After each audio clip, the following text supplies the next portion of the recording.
айтып кетті ғой, вице-министр айтып кетті да, педагогтердің 1000 ғана маман жұмысқа тұрады деп.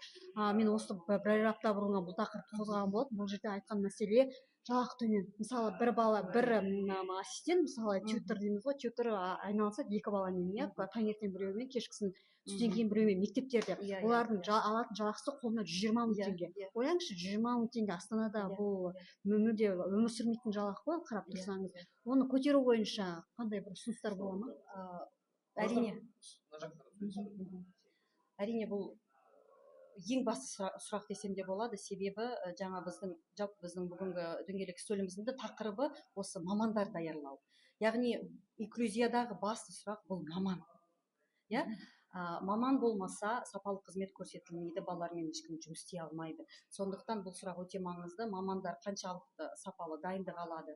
Университетте бұларға біз қажетті білім беріп жатырмыз ба? Одан кейін университеттен шыққаннан кейін бұл түлектер мамандық бойынша жұмысқа тұра ма? Жұмысқа тұрғаннан кейін де бір айдан кейін жаңағыдай күйзеліске, мамандықтың өзінің бір ерекшеліктеріне шыдай алмай басқа мамандық ауыстырып жата ма? Ол да кездесіп жатыр ғой.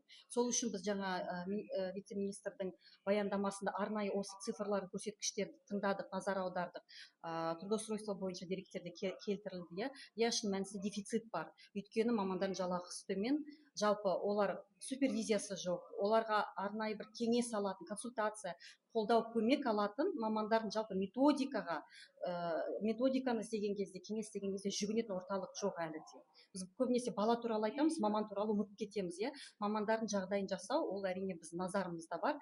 Жалпы мына заң жобасының шеңберінде біз ілеспе заңдарға да тиісті өзгертулер, тиісті ұсынымдар кіргізейік деп жатырмыз.